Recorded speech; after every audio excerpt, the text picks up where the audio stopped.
Good evening or morning or whenever you're watching us, wrestling fans. Welcome to another exciting, compelling edition of AIWF Ringside Wrestling.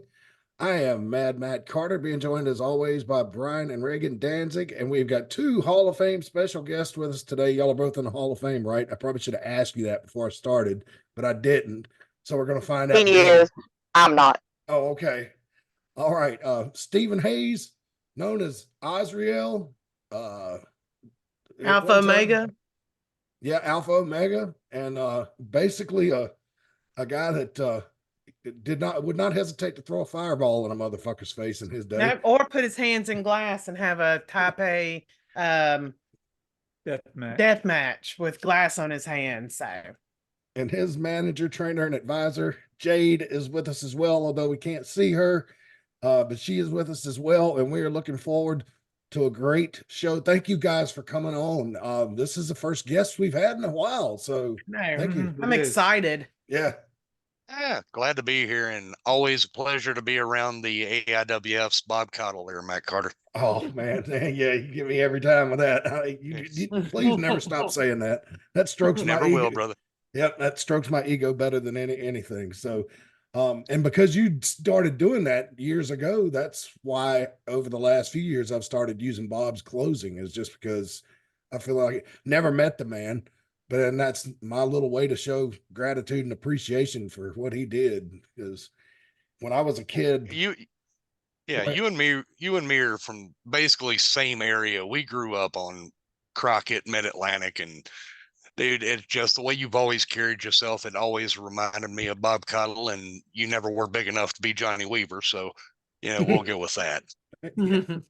Yeah, but I'm probably as big as Johnny Weaver was sideways now. I mean, if you took Johnny and laid him out flat, we all get old and our bodies change. Yeah. I've just gotten lazier over the years. Let's just be honest. So the big news, I guess, in nationwide wrestling news this week has been the release of the video of Nick Hogan's DUI arrest back in November in Florida. And I watched it this morning because I thought it was new, actually, because the video said it's just posted like 3 hours ago. So I thought it happened last night. But after, actually doing a little research for all you people out on social media is always a good idea because you can find the truth. It's out there. You just got to look for it. That happened back in November. And then I got to thinking as we were sitting down to do this show, I remember hearing about it, but not really thinking much of it. Yeah, that's typical Nick Hogan. I mean, he's already almost killed a man in a car crash. Why should anything change? Although that was several years ago, and that guy's still alive, but he has to have 24-hour care, right? I mean, he can't walk or feed himself or do anything because of those injuries. And I always thought it was very sad. Nick pulled 8 months in prison for that. I don't know. I guess part of me wants to say he got off light, but then again, he was young. He was stupid. They were both drunk, I think. You don't want to, ruin somebody's life over a mistake they made in their youth. But I think it depends on the mistake. Getting drunk and driving drunk and almost killing somebody is a lot different than getting in a car and, I don't know, running into somebody's property or something. Yeah. That and I don't know what the average sentence is for something like that, but I would be curious to see if his sentence was lighter because his dad could afford expensive lawyers. Oh, I'm sure that played a part. I would like to see the comparison of the average sentence for that versus what he got. Yeah, it'd be interesting. And something curiously came up today. He has waived his right to a speedy trial. And so his trial is not going to be until February, what I'm reading. So, yeah, oh my God, there's so many ads on this website. No wonder it looked good. It attracted me to it, and now it's hitting me with all kinds of, hang on a second, let me find a better news source. Be careful. Daily Mail. Beekeeper, be careful. Daily Mail UK. Yeah. Well, while you're looking for it, let's also take a second to think about why would he waive his right to a speedy trial? Is he trying to get to court quicker? Is he trying to hold off, maybe let people forget it? I think it's the latter. Wonder if it's a lawyer issue. Wonder if he's hoping to get a better lawyer. Could be. You know, because does Hogan even do anything with? I mean, like, you never see him with any of the stuff, and I know that his sister Brooke had just put some kind of Instagram thing or a tweet that was kind of passive aggressively talking about him. Like, so, I don't know. Maybe he's trying to find a better lawyer. Maybe they've cut him off, and he's going to have to get a public defender, and he doesn't want that. Who knows? I don't know, but or they're trying to come up with enough people to bribe to get him out of it. Could be. You know, I've gone on record on this show before, and I've said that I don't think there's justice for rich people in this country. If you're a billionaire, they'll never be able to pin anything on you. I mean, according to this website, eWrestling News, I'll read this here. As we previously reported here on EWN, oh, that's clever. Nick Hogan was arrested back in November on charges of misdemeanor DUI. He was pulled over by police in Clearwater, Florida during the wee hours of the morning after attending a bikini contest at his father's bar and restaurant. When Hogan comes, if you watch the video, when Hogan comes, he's chit-chatting casually with one of the officers about Nick being at that party, and he was saying that Jason Aldean was there, and he said, and he didn't see Nick drink anything before he left that You know why he's doing that, though? He's doing that so the bar doesn't get held liable for over serving. No. Because I'm sure in some states it's easier for people to put the bar into it than some states. Like, I don't know, North Carolina, I don't know how the law is here, because if you're 1% at fault, you can't sue in North Carolina. But I know in Virginia, because I grew up there and, you know, was arrested there multiple times. So I know the law.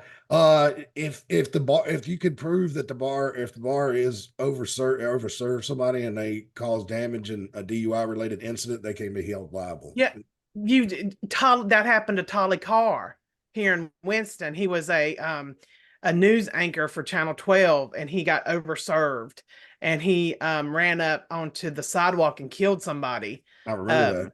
And they got that bar for, I don't know if they charged them or if they could sue them, but something happened with that bar, and they were, you know, they let him come back to work there after a few years, didn't they? Didn't he come back to work there? No, not there. He went somewhere else. Oh, okay. But there was not going to mention who, there was a car dealership here in Winston who had a funny commercial that had a Tolly Carr on it after it happened for Halloween. Oh, wow. Very appropriate, but I'm just going to stop there. You don't have to. Anybody that lives up there probably knows. I'm glad I'm not in that television market just for that specific reason. Any car dealership that gets that much hate mail about their commercials, and you continue to claim that it's the public's problem, the public has the problem, not you. No, you're the consistent piece of this puzzle, my friend. They hate your ads because your ads are annoying, and I've never even seen one of them, but the message is consistent with the people that write you, dude. So, it was when I saw it, I was shocked. Yeah. Do you remember? Yeah. Oh God, man. Be great if that piece of footage is on YouTube somewhere. But according to a report from PW Insider, a hearing was held today in the case. The hearing had been set for January 17th, but it was delayed for a couple of days. So this came out on Friday. At the hearing, Hogan waived his right to a speedy trial, and a new hearing has been set for February 23rd. So could it be a lawyer issue, or is he scared that because of the prior that they're going to come down hard on him this time? I mean, look, it took Tammy Sitch 7 DUIs and a murder before they ever locked her up. And that was in Florida too. That was so depressing. Yeah. I would be doing probably a combination of the two, of knowing they're going to come down on him this time Mhm. And two, Hogan probably trying to get Jeremy McDevitt from Vince to get on retainer to help his boy. Might be. I think McDivitt's still with the company, isn't he? As far as I know. As far as I know. So anyway, so Nick Hogan could be in big trouble. If you have, I can't show it here because it's not, I'll get popped for copyright. But if you want to go out of your way and see it on YouTube, the old expression the generation prior to me used to say drunk as a skunk. Understatement. That cop, like a cop walks up to him. I've never seen somebody pulled out of a car so fast. The cop walks up to him. He goes, "Do you know why I'm stopping you?" And he goes, like that. And he goes, "You almost ran over me back there. Step out of the car, please, sir. Have you been drinking tonight?" He's like, "I had 3 margaritas." And he goes, "I can smell it from here." I mean, it was one of those things. I know cops' noses are trained for that kind of stuff, but it was almost like you could hear his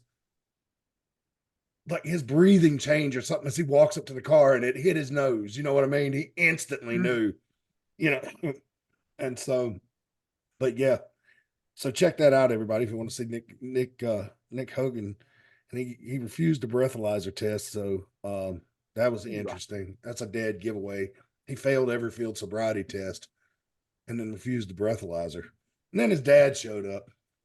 And the cops actually seemed like they thought that was pretty cool. That was one thing that got me, not the arresting officer, but some of the cops that had come to back up that weren't doing the actual investigation. They were just chit-chatting with Hogan. And he was kind of like, well, what's he going to have to go through? And the cops like laying out all the fines, like over $10,000 and court appearances and all that kind of stuff. And he's going to have to take a driving class. And because he refused a breathalyzer, his license is going to be automatically suspended for a year. So if I had to bet, the next time they catch him will be on driving on a suspended license. Yeah. Or he's when he kills somebody. I mean, no, it's weird about it though. He sounds just like his dad now. He's got a full beard, and when you watch the video, you hear him talk. He sounds just like his pop, just like him. I mean, I wonder if he fired up and cut a old school Hulk Hogan promo and you turned around, you probably wouldn't be able to tell the difference. I ever wonder how many brothers were thrown on his kid when they got home. I don't know. I'm sure it's more than usual. And the difference in wrestling dads, because if my dad had showed up where I'd gotten pulled over for a DUI, I would be crawling into the cop car to get away from him, or he would probably be helping the officer put me in it. Mm-hmm. I would just never. I am okay. This is how lame I. If I have like one drink, I won't even drive. Like my. So, I think drunk driving is one of the worst things you can do. Yeah, I had a good friend killed by a drunk driver back in 2002. And so I have a rule now that if alcohol touches my lips, I won't even, much less drive. I won't even sit in a car for the rest of the night, won't even get close to one. Because, I mean, I feel like it, Tina was 22 when she got hit head on by a drunk driver. And according to the EMTs that worked the wreck, she died a very painful, excruciating death. It was not quick. And so I always think about that.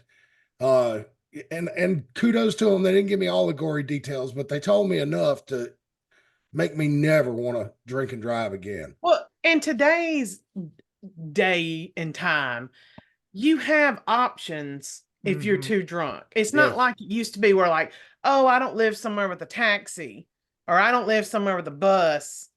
Uber is everywhere. Yeah. Everywhere. There's no reason to drive drunk ever. Even if you get to a bar and you get drunk, just leave your car there, get an Uber, sleep it off, and come back and get your car. Yeah.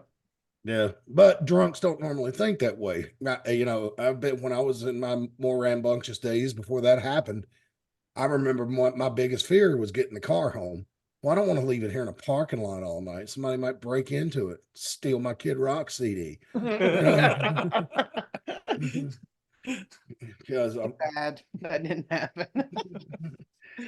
What would have been worse was if they would have got my Tool CD, Anima. That was a valuable piece of music back in the late 90s. Oh, don't lie. We all know you were worried about your Nickelback CD. Oh, that would have been 03. So yeah, a few years later. Yeah, I love Nickelback. No, I don't. John Graziano, then a 22-year-old Iraq war veteran, was not wearing his seatbelt and suffered catastrophic injuries. He was left in a minimally conscious state and spent 2 years undergoing treatment in James A. Haley Veterans Hospital in Tampa before being released to his family in 2009. So that was the guy that was Nick Hogan's passenger back in the day when he had his. So he wasn't wearing a seatbelt. Mhm. Wonder if that's one of the reasons Nick didn't go as long. Yeah, probably. Ugh. Ugh. Just get your shit together. I don't know. But if you've grown up and your father is somebody like Hulk Hogan, you just grow up with that attitude of that you can do anything, Mhm. and it's sad and stuff, and it ruins not only, because it ruins so many lives. It doesn't just ruin the life of the person who does it. If you kill, it ruins everybody's life. And it's just one of the most selfish things you can do, and to get behind the wheel drunk. So Yeah, there's a picture of the car right there. If you see, that is a picture of the car. Yeah. But Tampa Bay Times is a very uncool newspaper. They know print is dead, so they want you to subscribe to the website. So I can't read far down the article. I can't stand that. Yeah, well. Oh well. But anyway. Well, this bums everybody out the first top of the Well, it is news. We don't have anything salacious to report this week, which I'm kind of glad of. But I'm sure if we give them time, somebody in AEW will say or do something stupid again very soon. I'm sure. Did anybody get to see Samoa Joe and Hook's match? I've heard positive reports on it from this past Wednesday night. Yes, I did. Watched it, enjoyed it because one, I've always been a Samoa Joe guy. Mm-hmm. I'm actually rather impressed with Hook come on, it's Taz's kid. He was going to be good. I think the one thing that shocked most everybody, or I've seen more complaints about than anybody, was that Hook kicked on the Muscle Buster. I'm here for it though. I'm here for it. Everybody's saying it made Joe look weak. I'm not bullshit. Yeah. It just made the Hook look stronger,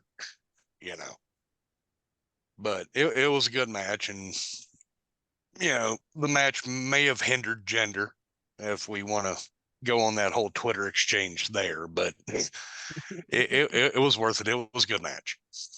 Yeah. I don't know. I don't know why Tony Khan would go after another company's wrestler. Why don't you just pretend they're not there? That's what Vince did to his competition for years. He just pretended they weren't there. Yeah, you're only elevating them anytime you engage. Lessons to be learned when Bischoff was giving away finishes on Nitro to Raw. As all you did was make people change the channel. Yeah. Keep your mouth shut, focus on your own thing. Speaking of Bischoff, Khan and Bischoff did have quite the exchange recently, and he called Bischoff a has-been. But yeah, just pay attention to your stuff.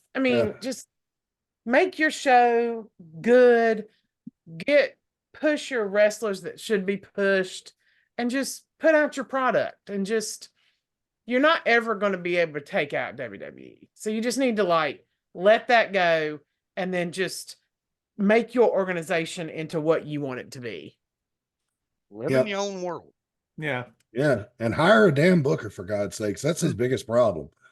Because what does he really think he's going to go on Twitter and say, hey, they shouldn't have given Jinder Mahal a title shot, and there's going to be fans like, he's right. I'm going to stop watching WWE. I'm gonna Yeah, start 'cause- watching AEW instead. Yeah, because that's what people do on That's Twitter. They happened. agree with each other. Yeah. Right. Like, you're gonna change somebody's mind on Twitter? That's not gonna The happen. most contrarian social media app ever. It's like, oh, what? You don't want me to watch that? Hold on. Click, click, click. Yeah. It's just Hey, that's a good thing. When I put out this video, I'm going to post on my Twitter, madmacconcord.com, in all caps, whatever you do, do not watch this, and see if it increases our views. Yeah, Do not would. This is awful. Please don't I watch. gotta check this out. Put a thumbnail of a train wreck when you put it up on YouTube, and just train wreck podcast. Yeah. that explained that. That kind of described us last week. So Yeah. Yeah, we were a train wreck. we did. It was only a minor derailment. But I You don't know. almost titled that show Matt Carter Walks Out.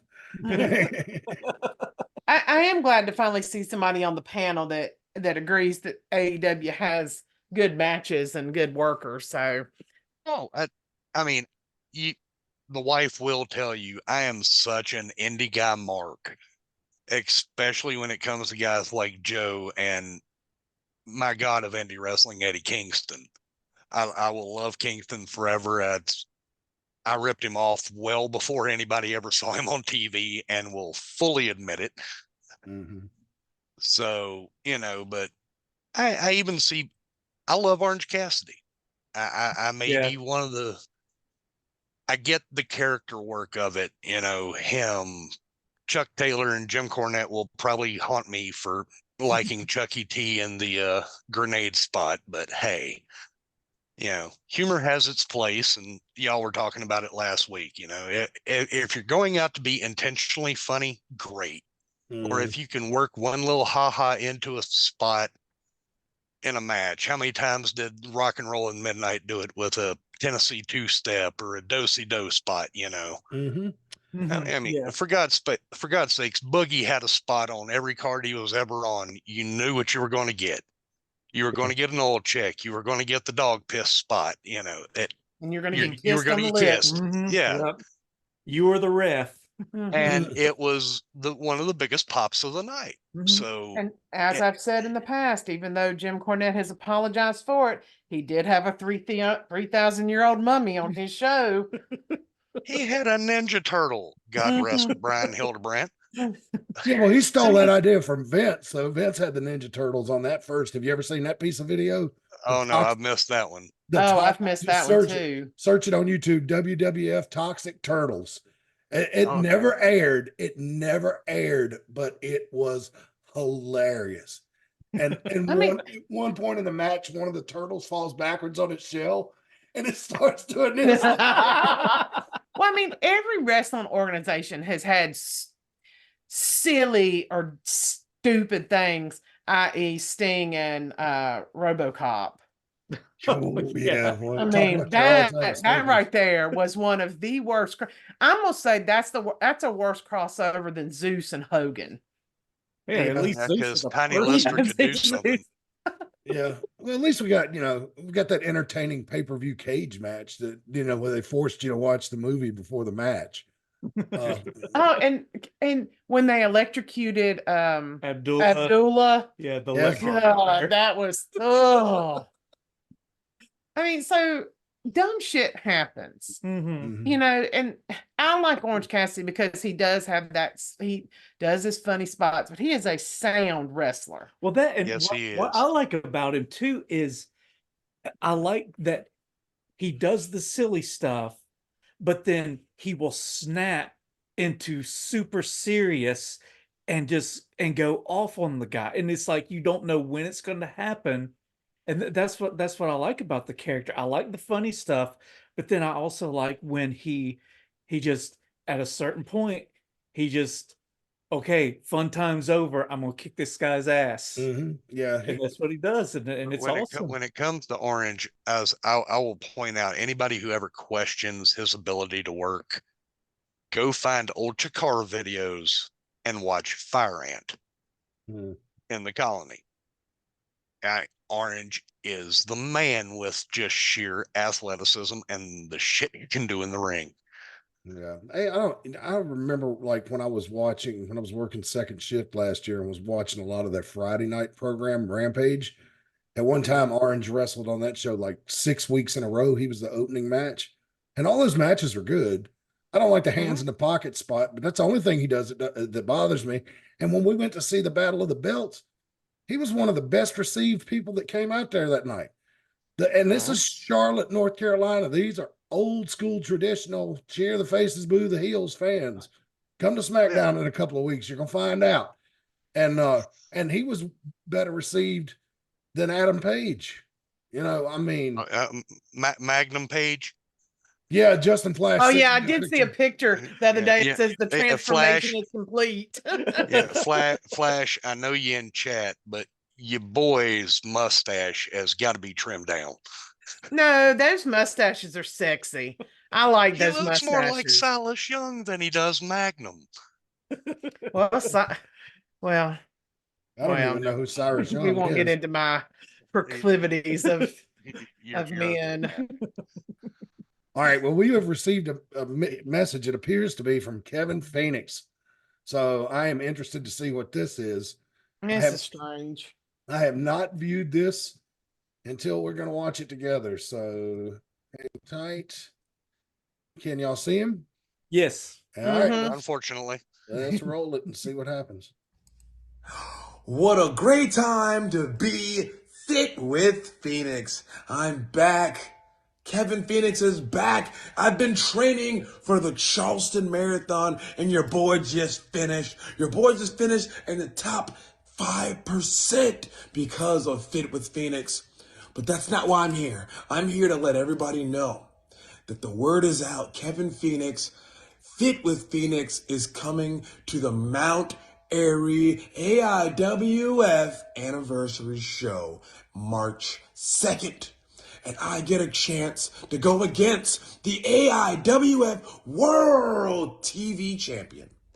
And with Fit with Phoenix and Kevin Phoenix Power Punch, a TV deal, what is exactly what I need. So I need to win this match. I need to show the world that Fit with Phoenix is the real deal.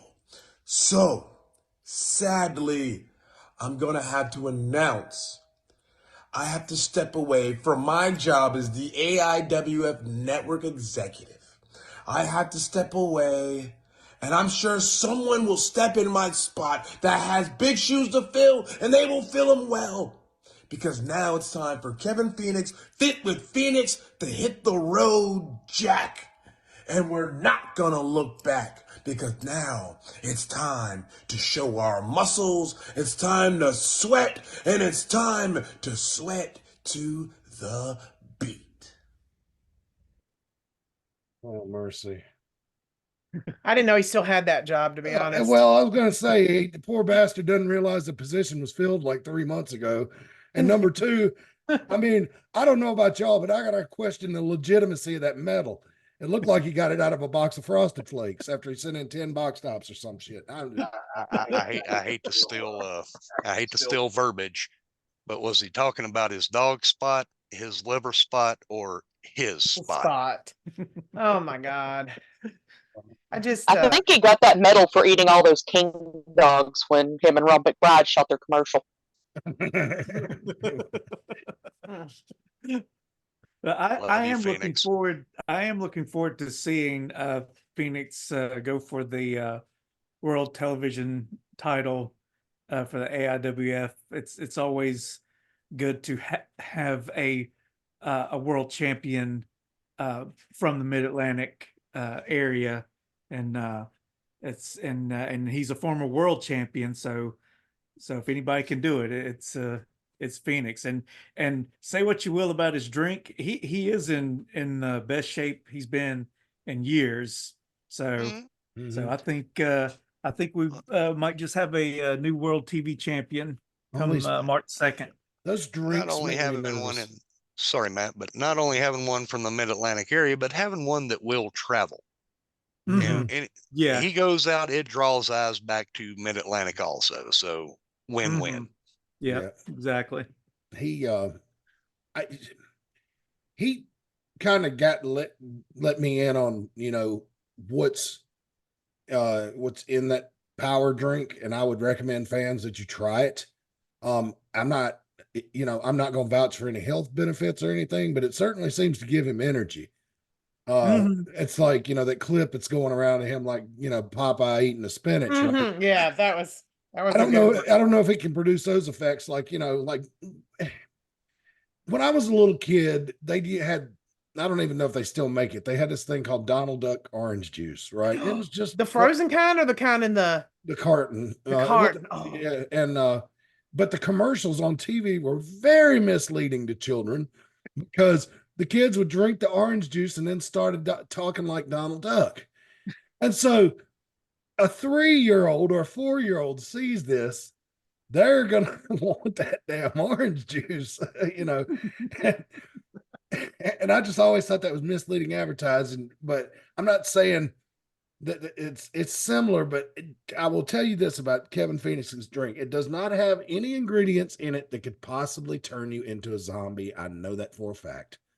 You know, so it's a lot cleaner than that Ric Flair's Woo energy drink. So you know, it's just. But everybody seems like they're coming out with an energy drink. Logan Paul's got one. Ric Flair's got one. Who else has got one? That's just like they're everywhere. And it's like, that's America's new legal drug of choice, where it used to be cigarettes. Now it's energy drinks. One day, if we ever have a show where I'm off the next day from my shoot job, I'm going to get one of those Flair ones and drink it. Yeah, Monster. Monster. Yeah, I've still got. Well, yeah, but Monster now is like water compared to all the other ones. Well, I tried what a thing that Monster has, and I don't see it everywhere. But it was a Monster Energy with like only half of the boosting juice in it, but the other half of the drink had electrolytes, like a Gatorade. So it was like an energy drink and a hydrator together. And I tried that. The Rehab. It might have been what it was called, but it was great, man. I was using it to help me on a long drive, and it didn't get me all geeked up like, you know, if I chug a Monster real quick. You know, it was just this, okay, I'm awake and alert now, and I'm also not thirsty anymore. What a nice combination, you know. Embrace it, Matt Carter. I have spent the last 20 years living on caffeine, nicotine, and hate. So embrace it, man. I can't do the hate thing. I'm too old for that shit. It takes too much energy. I just hate being old.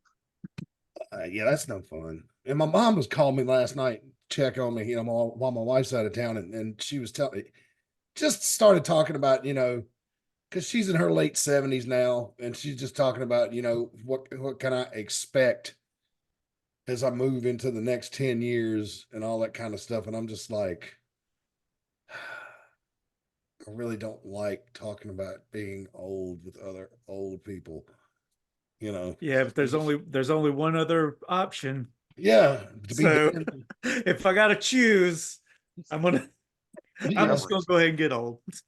Yeah, my birthday's coming up, and I don't want to talk about it. So yeah, he's fine with his age. I am not fine with. I'm not fine with his age or my age. Even what can you do? Even me, I have a pretty strong belief that there's an afterlife. I sure hope there is, but even I ain't ready to go see my relatives quite yet. I'd like to push that off about 30 or 40 more years, if at all possible. You know what I mean? So I thought we would do our watch along. Go ahead, Stephen. I'm sorry. Oh, no, you're good. You're good. Go ahead, Matt. I'm just agreeing with you on that. Yeah, I'm in no big hurry to get there. That's what my aunt used to say. I thought we'd take a look at Cyber Zone 5 from the AIWF Network, so as we don't go on too long, and I want to get to the Chiefs and Bills game as quickly as possible. I knew there had to be a reason you wanted to be short. Oh, yeah, it's football playoffs, man. And the 49ers won yesterday, so they're back in the NFC Championship this year. They're going to play Detroit next Sunday, and I want to see who's going to be on the AFC side. But anyway, that's dating the show, so I want to get back to this. Where we take a time travel trip back in the early 2000s to the AIWF. There's Lodi. Yeah, this is not West Forsyth High School. Well, no, this is the intro. Oh, okay, never mind. And that was the Golden Boy chant, the Golden something or other Chance. I can't remember what his last name was though. Well, Anybody got an idea? Chris, well, I put Cyberzone 2 on the Ringside Wrestling channel and today, and that had Shane Falco and Chris Chance in a match. Hey, look. Hey, it's me. Oh, look at that cute Brian dance. Well, his name, it says Briab. Brian. Did it? Oh, we got to Yes, watch it that. said Briab. And you picked a really bad one for Brian's tag part. His partner. I don't want to hear it. I don't want to hear it. I had to team with Fear against Chuck King and Reno. Briab Danzig. Who did this? Thank bet. God I came along now. Well, first of all, it's with the Y, and then there's definitely not a B at the end. Well, I'm going to go ahead and blame Rick Diesel for that, because sometimes if he's in a hurry, you know, stuff, you know, you can tell he gets fat finger disease on the keyboard. So I don't know if that's 100% accurate. We did one time see Brian on a poster for a show that he was not on that said Brain Dancing. Yeah. Yeah. Yeah, I wasn't, I had no idea. Yeah, I just saw my name on a poster and I'm like, what? I'm not going to be there. If this is West Forsyth, I wonder if Ariana's on this. So I am friends with a girl whose dad is one of the people who would coordinate this and coordinate Town shows.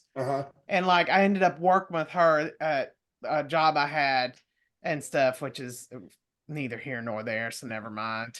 It's a stupid story. But I do remember that her and her friends got into it with Chris Severn. Oh, that's right. They were like in a flipping each other off back and forth, and then I think her dad saw it and got mad at her.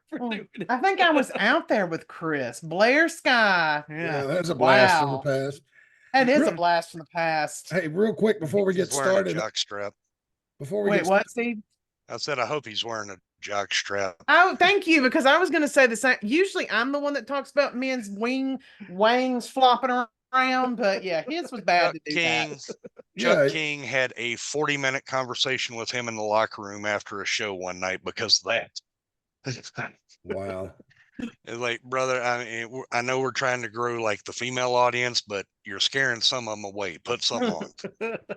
Well, he needed to do that for safety, if nothing else. I mean, they won't even let you on a football field without a jock strap. But who's the guy in the black? I think that particular show. Oh my Lord! I forgot how large it was. Sorry. Shorts and no underwear. This was the debut of Smiley. Oh, this was his first night of reffing, and he got the name Smiley. I gave it to him because he kept smiling, and he was like, "Let me check your boots," and I was like, "You're smiling. I don't let people who smile check my boots. Go check his boots." And so this is the night that happened. Oh God! When he did, I attacked.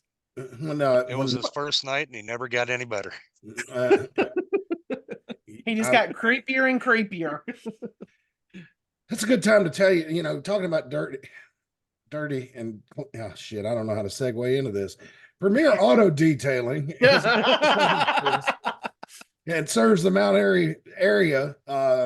We say hands down the best car cleaning service in downtown. Call 336-883-5722 for more information.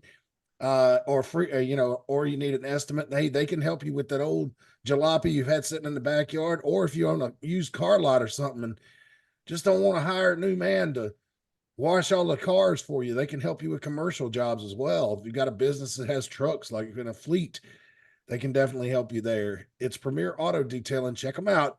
You can give them a call at 336-883-5722. One more time, since we don't have the slide up, 336-883-5722. How long had Blair Sky been with us at this point, do you think, Brian? Not that long, because I don't think he was with us in general for that long, but I don't remember exactly how long, because I think he was one of the South Carolina guys. He's a Myrtle Beach kid. Oh. And yeah, so he was around for, you know, a decent amount, but not too long. But yeah, he was very talented. Mhm. He moved on to velour tights, if I remember correctly. You do remember correctly, Reagan. Wait, what, Jade? You do remember correctly. Okay. Those lovely crushed velvet things. Yes, exactly. But this is one of those matches where you see that Brian Danzig can actually wrestle. Yeah, I like to do that every once in a while. Wow, We're you gonna took a get little backdrop. We're going to get a little too insider here.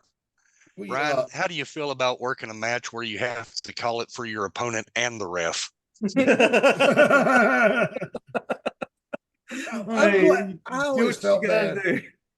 I always felt Actually, bad. it wouldn't be. Go ahead, Brian. It wouldn't be that bad if the ref will listen. But it's Smiley. Right, exactly. And I know he was excited because it was his first night, but I was just like, man, you gotta stop smiling. You gotta you gotta be serious. You're the ref. You're the official. And he's just got this big grin on his face. I wonder if he ran up and down the basketball court like that because he refereed basketball games in Sparta for kids. I forgot about that. Jesus. Yeah, I love the kid to death, but I left the ring madder than anything. Half the time he was my ref because I'm having to talk him through it instead of being able to crowd interact or interact with opponent. Speaking of Hogan, Brian doing the Hogan leg drop, big boot leg drop and point. And Smiley. If I can get a Garvin stomp out of this match, it'll be complete. Yeah, exactly. No kidding. And Smiley with a very inconsistent count. 1, 2. He did. God bless him. I mean, I don't even know what to say. Speaking of the fact that Deej is in chat. Is he? That's not Frodo, is it? No, it's Sophia. Oh. If it was Frodo, I'd say, hey. You're so mean. I got 2 words. Talk about us. Oh, I can be mean when provoked. You know, I've never been consistently treated like shit by any one person for so many years, except one other person in wrestling that I will not mention here because they are no longer with us. You just got to let it go. I let go of stuff. Let it go. No, if you can hate George South for off-color promos, then I can hold on to this grudge. Fuck you. Hey, you know, I never say his name. No, we all know who you're talking about. Yeah, we all can figure it out. You don't have to say his name. No, you give enough clues that everybody's able to put it together. Yeah, but I don't want to be held for libel or slander, so I like to say I don't like to say the name. Hey, as long as you're speaking the truth, they can't say your. Yeah, and exactly. And Reagan, I got your back on the George South hate. I got your back on it. And Lord! And if I think somebody's an asshole, that's a personal opinion. You know, I'm not going and printing it in the New York Times and saying this is a fact. Yeah, that's yeah. Chris Severn just texted me and said Christopher Shane ? Is that the name we were looking for? That was who he. Yes, that was what he went by. Yeah. Or was that his real name? I don't remember. He was the golden child. Maybe. Abby, Steve, y'all should know this. Yeah, the golden child, Christopher Shane, but that was not the guy that was in the ring when you were asking. Oh, that's nice, Brian. I love that pile driver. That's like how young you were. Yeah, I was. What year is this? This is just depressing. I'm going. 02, 03, somewhere around there. That's before we ruin our lives with children and. I knew it. I knew every parent really thought that. I apologize. Just ours, Matt. Just ours. I always apologize to my mother for ruining her life. I'm sorry, but I'm really glad I was born because I like it here. So thank you, but I'm sorry if I, was a pain in the ass, and I was. I love my children with all my heart. Yeah, we had our fun, and we still do. they're self-reliant now, so we can just take off. They're old enough, we can just leave them at home. So That's nice. Who was that doing the announcement? The athletic director of West Forsyth? Yeah. Ryan and Reagan raising the new generation of latchkey kids. Yeah, well, that's what the TV's for. But Yeah, we had, and this yeah, might have been later on. This might have been 06, 07, maybe. I'm gonna. Because Reagan, you Ryan, retired when did in you have 03. Aragorn hair? That was his Aragorn hair. yeah, when I had cut it, but then let it Age grow was back still out. around was when when me and I cut it. AC did the type Haze. So yeah, you're looking at least 05, Mhm. 05 to 07. Yeah, I had substance problems during those years, so they all blur together for me. From like 01 to 06, it's just a blur. Oh my God! What? You forget about Trent Fucking Wild? talk about somebody that I fucking could not stand. Trent Wild was that person. He was the biggest dick of anybody I've ever met. He's the Now guy the biggest dick who, just left the ring. huh? The biggest dick just left the ring. Oh, that's true. But like, this is the guy who drank at the Armory in Whitworth. Do you remember that? Oh yeah, yeah. And almost got us kicked out of the Armory in I just Wentworth. said it, Wentworth, because he was drinking in the fucking Armory in Wow. it. Wow, no, that's a big no-no. So he was drinking before his match. And yeah. That is 06 is what I'm being told by Chris Severn. He's saying this is 06 when this happened. So Did you say Chris Severn? yeah, he watches the show, and if we're unsure about anything, he will usually look it up and send me a text. There's Robert Roma, the Benedict Jay, Arnold. don't share this information with our mutual friend. This who hates his guts. So oh Lord, now I'm gonna have to be texting him later and wonder, he's gonna be wondering who you're talking about. oh, he'll know. No, he won't. Oh, okay. Oh, okay. He'll know. Okay, good. He'll know. Well, before we get I'm not saying I hold any of these grudges. I don't hold a grudge anymore for nothing. So unless it's Jim Cornette or George South. God, stop. You're gonna get me in so much trouble. I came on today thinking, brother, kayfabe. I am going to be a good person.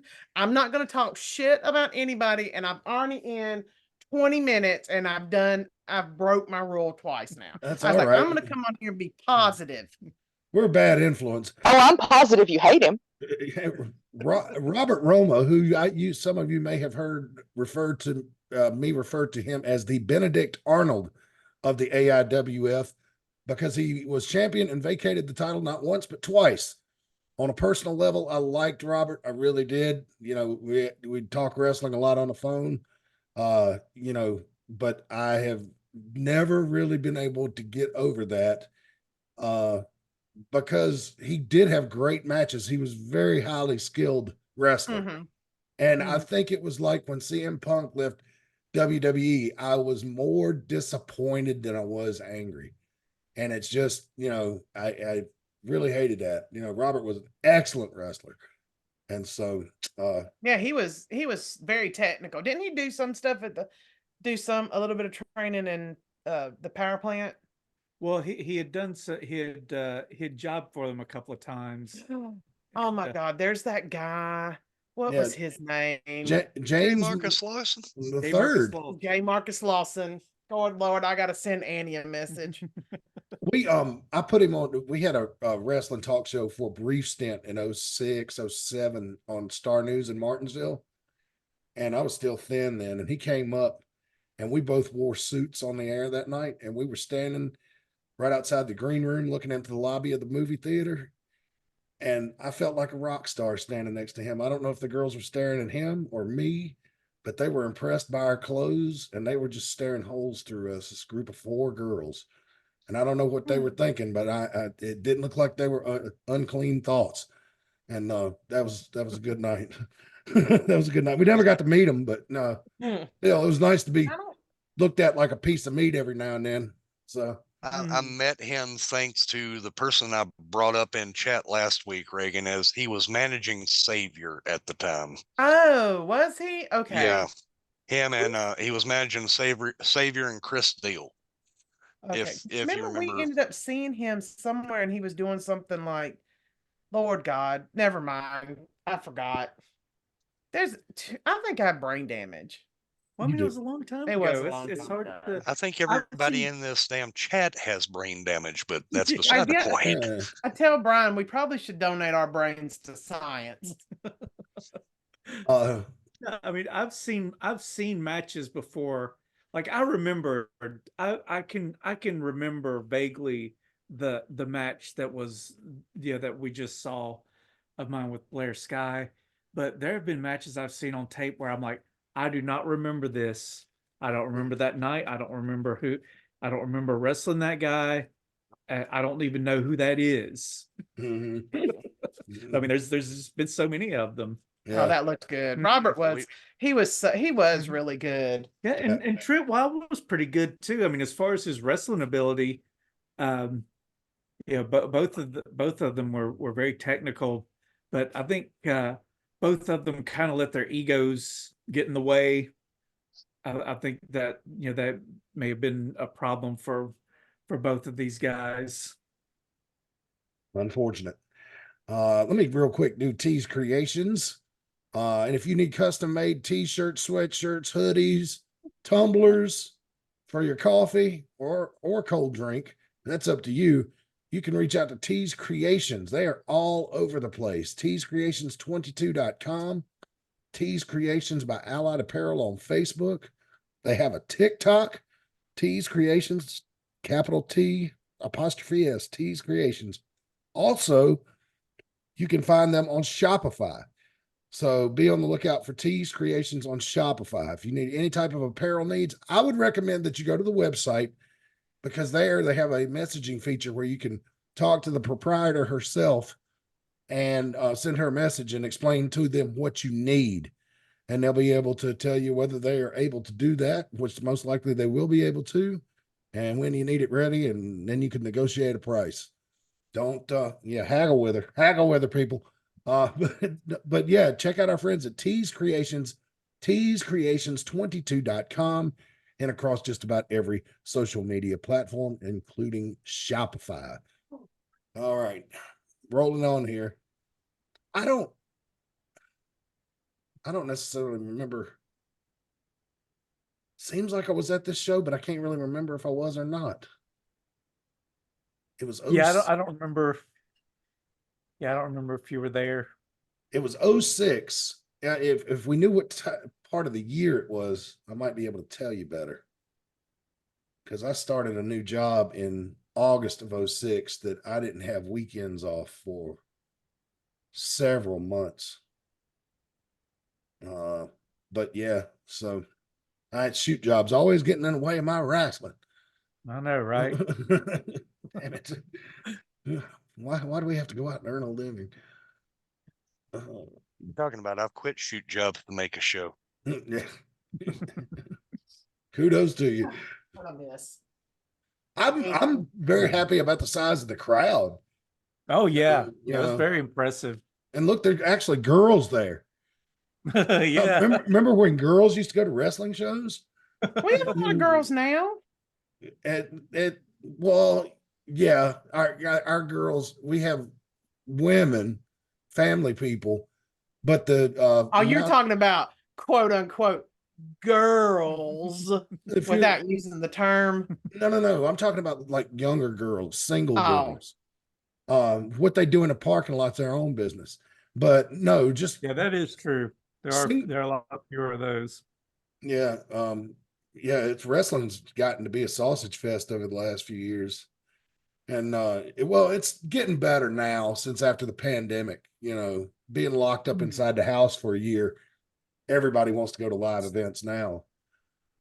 But when Jinky and I went to our last WWE show, I said, look around this crowd and tell me the difference that you see between this one and the AEW crowd. And then about a half second, Jinky turned to me and went, girls.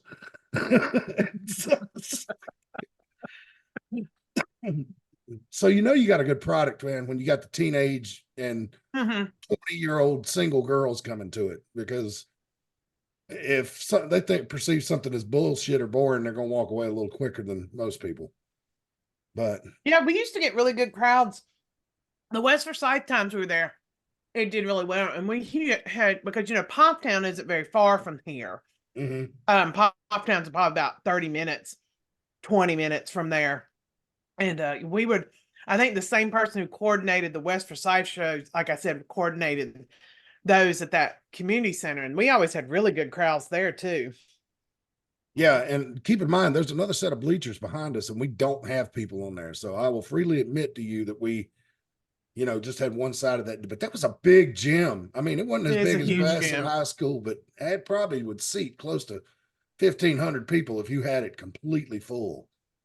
Probably that school has like 2,500 students. So it's one of the largest schools in Forsyth County. Well, there you go. And yes, it is where Chris Paul went to school.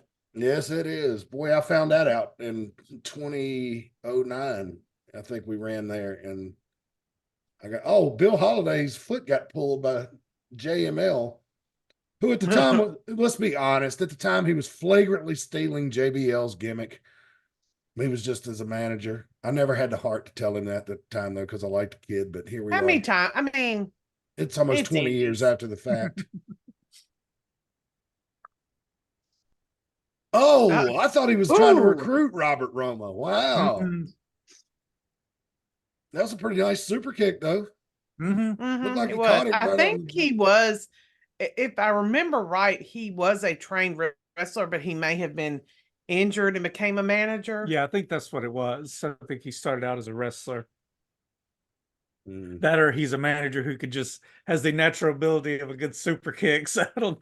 Speaking of super kicks were like way overused now. They are now, yeah. Back then you didn't see them as much, but remember this is 06, so it's 18 years ago. It's like the DDT. I mean, it used to be that it's just a lot of moves that happens too. Remember the kids that sent us the tryout video, Brian, where they were wrestling in the basement?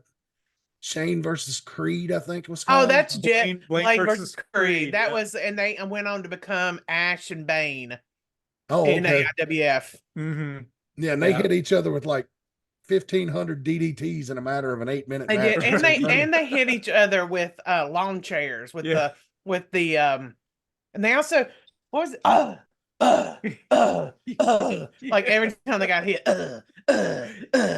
Yeah, because I remember when they came and started working for us, we were like, we still have that tape you sent to us when you were 14. They were like, oh my God. The best time in the AIWF I ever had when I was helping book, and I got to watch all the videos that people sent in to want to. That was the best. Let's see, that one, the tennis. What was his name? The Extreme Maniac from Tennessee, whose match was in the woods of Tennessee. Hey, you want to go right now? That's what he sounded like. Huh? Yeah, right here, right now in the woods of Tennessee. That's what he said. And the whole match was it was a cinematic match before cinematic matches. And then that's where I found the Smoke Dog, and some other ones. That was the best time of my life. You know what scares me is you're talking about this match in the woods, and for a split second, I'm going through my head going, please God, don't tell me I was on that show. No, this wasn't a show. This was it was the Extreme Maniac. And what was the guy? The Dragon Master. The Dragon Master. And Dragon Master was a little skinny, old looking guy. And yeah, it was. You just described 3/4 of East Yes. Tennessee. and are you sure it was Dragon Master and not Grand Dragon? This was the Tennessee Woods. Yes. And they ended it by saying, I'm done. I'm finished. I'm done. Or what it was is it was an I Quit match, and he kept beating up the Extreme Maniac, but the Extreme Maniac would never give up. And so he got so tired of beating him up that he quit. He was like, you know what? I quit. I wish I still could find that. Oh my I'm God. pretty much sure I was on that show. Oh, boy. And it sounds like some of the outlaw crap that I did. Oh my God. Yeah, white guy comes out to the ring in bibbed overalls and a Confederate flag hat, calling himself the Grand Dragon, and I can't put it together. Like, what is it? It's this weird looking martial arts gimmick. You know what the hell? I was definitely on that show. I found Pretty sure that was in a bar in Morristown. Oh man, I came across a picture of a wrestling show that was in the middle of a Walmart, and I had posted on my Facebook many years ago, and it came across my feed again, and it's like, I can't believe I haven't been a part of a show in the middle of Walmart. I've always wondered if never that been was in real. one in the middle of a Walmart, but I have been in about 3 right outside of one, as promoted by one Denise Holiday Really? when she was doing the fundraisers for Children's Miracle Network. Oh, okay. We Oh. did one in Mount Airy,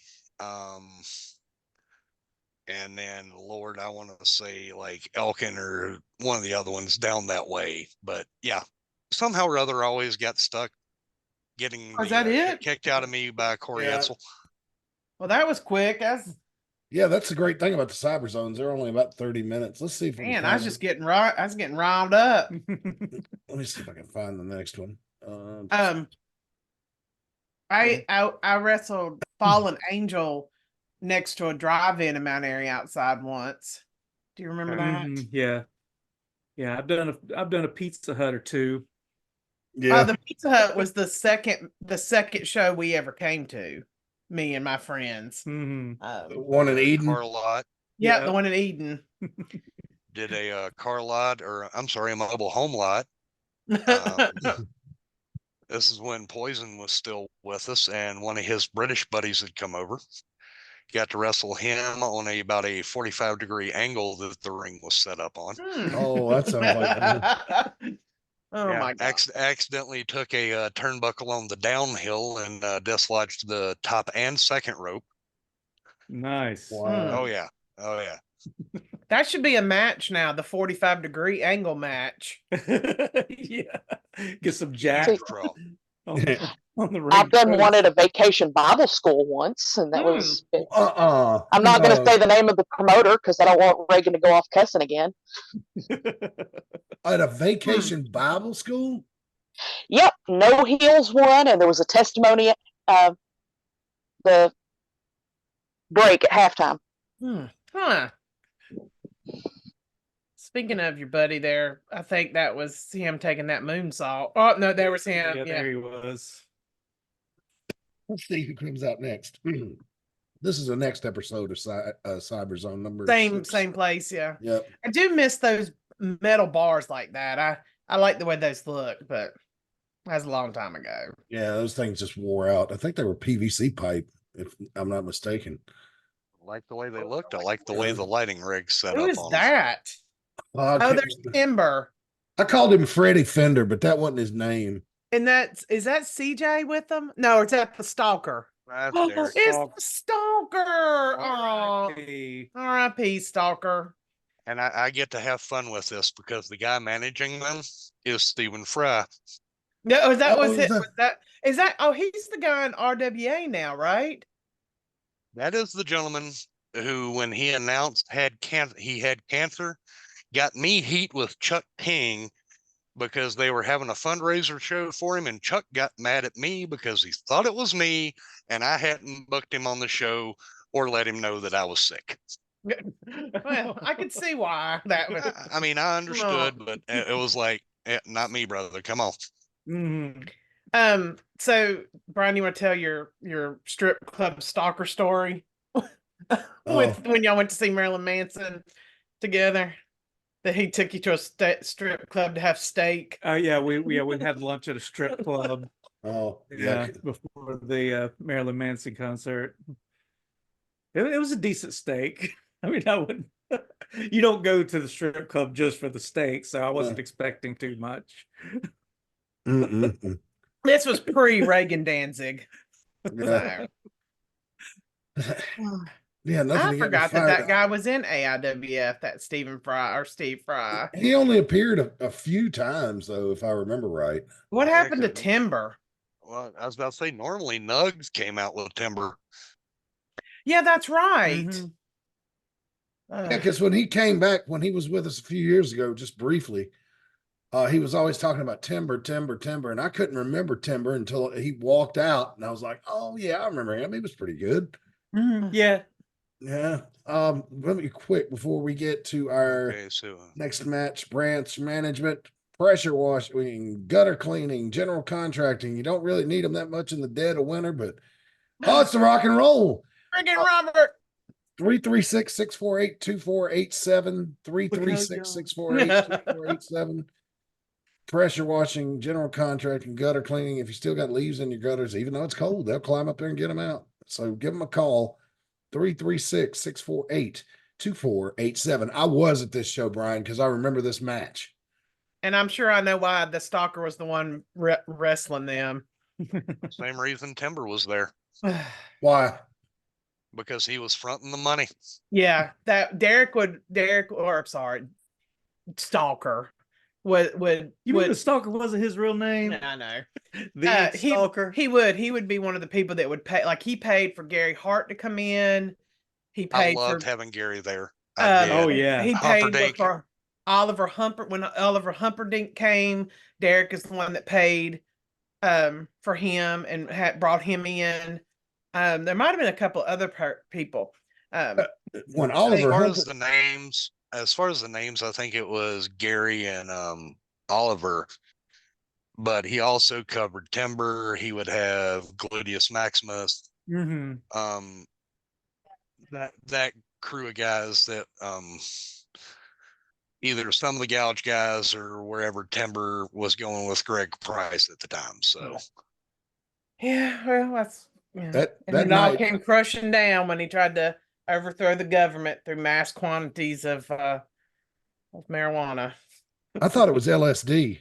I don't know what it was, but it was mass quantities of something. Oh yeah, it was books of it. If it was acid, I heard books of it, just books of it, like a ton. I never even knew that you could get in a charge like that for drugs. But I yeah, didn't either. conspiracy to overthrow. Yeah. yeah. Yep. I mean, that 10 was years a per hit. federal charge, and he 10 said, years per hit. wow. Yep. He I love the stalker. He was nice guy. He just liked to have fun in the business and like he was just an interesting person, and he was one of those people that he was whatever. But Shady. yeah. Shady in his dealings. But I liked him a lot. Little sketch. I really enjoyed sketch. working with him.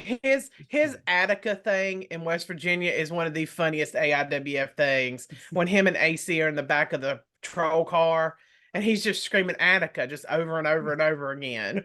Hey, the picture I sent you, Matt, was that the family with the stalker and AC? Yeah, they Could be you guys, AC, Stalker, and It was Enigma. an Enigma. Enigma. And That me, was yeah. Because I had sent Matt that picture. Yeah, I've still got a copy of that picture somewhere. Yeah, it's Stalker's there. Yeah, I see him over there to the side. From the woods behind your house. Yeah. He also made an appearance on Judge Joe Brown, for those of you who don't know. Was it Judge Joe Brown? I thought it was Judge Mathis. Oh, all them judge shows blur together for me. Him and